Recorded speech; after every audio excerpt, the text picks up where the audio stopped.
ನಾನ್ ಬಂದು ಅವ್ರ ಮುಂದೆ ತಪ್ಪೋಗ್ಕೋಬೇಕಾ? ಆಗಲ್ಲ ಮೇಷ್ಟ್ರೆ.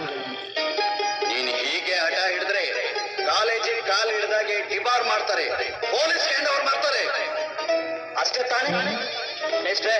ನಾನ್ ಕಾಲೇಜಲ್ಲಿ ಇದ್ರು ಒಂದೇ, ಲಾಕಪ್ ನಲ್ಲಿ ಇದ್ರು ಒಂದೇ, ಯಾವ್ದಕ್ಕೂ ಸಿದ್ಧ. ಅಲ್ಲಪ್ಪ ರಾಮಾಚಾರಿ, ನೀ ಚಿಕ್ಕ ವಯಸ್ಸಿಂದಲೂ ಹಠ, ರೋಷ, ದ್ವೇಷ, ಪ್ರತೀಕಾರ ಇಂಥ ಕೆಟ್ಟ ಗುಣಗಳನ್ನೇ ಬೆಳೆಸ್ಕೋತಾ ಬಂದುಬಿಟ್ಟೆ. ನನ್ನ ಮಾತು ಕೇಳೋ, ಈ ದ್ವೇಷ, ಪ್ರತೀಕಾರ ಅನ್ನೋದು ಪ್ರಾರಂಭದಲ್ಲಿ ಸಿಹಿಯಾಗಿದ್ರು ಅದರ ಅಂತ್ಯ ತುಂಬಾ ಕಹಿಯಾಗಿರುತ್ತೆ ಕಣೋ. ನೀವು ನನಗೆ ಬಿಟ್ಟಿಸ್ಕೊಳ್ಳಿದ್ದಾಗ ಮಾತ್ರ ಮೇಷ್ಟ್ರು, ಈಗಲ್ಲ.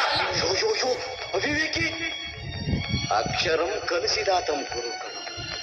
ಸರಿಯಪ್ಪ, ನೀನು ನನ್ನ ಮೇಷ್ಟ್ರು ಅಂತ ಒಪ್ಕೊಳ್ಳೇಬೇಡ, ಆದ್ರೆ ನೀನು ನನ್ನ ಶಿಷ್ಯ ಅಂತ ಯಾವತ್ತೂ ತಿಳ್ಕೊತೀನಿ ಕಣೋ.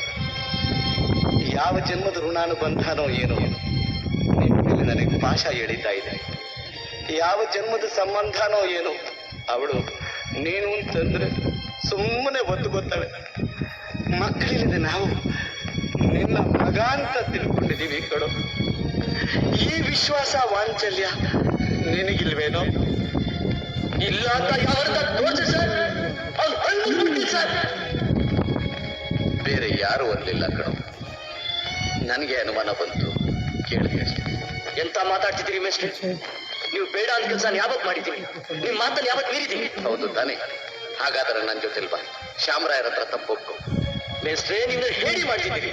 ಮಾಡಿ ತಪ್ಪೊಪ್ಕೊಳ್ಳೋನು ಧೀರ ಕಣಯ್ಯ. ನೀನೇನ್ ಧೀರನೋ ಹೇಳಿಯೋ? ನೀ ಧೀರನೇ ಆದ್ರೆ ನನ್ ಜೊತೆಲ್ ಬಾ, ಇಲ್ಲ ಹೇಳಿ ಆದ್ರೆ ಯಾವ್ದಾರ ಕವಿಯೊಳಗೆ ಹೊಕ್ಕೋ. ಸರಿ ಮೇಷ್ಟ್ರೆ, ಇದು ಧೀರ ಲಕ್ಷಣ. ಬಾ.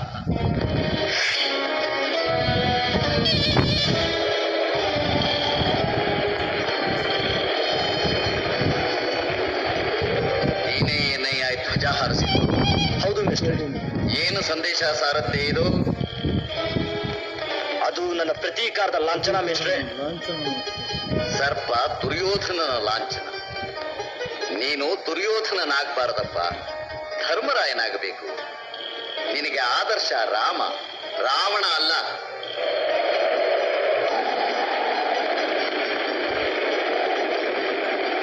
ಇವತ್ತೇ ಕೊನೆ. ನಿನ್ನ ಮನಸ್ಸಿನ ಕೋಟೆ ಒಳಗೆ ಈ ಪ್ರತೀಕಾರ ಧ್ವಜ ಇನ್ಯಾವತ್ತೂ ಹಾರ್ಕೂಡ್ದು.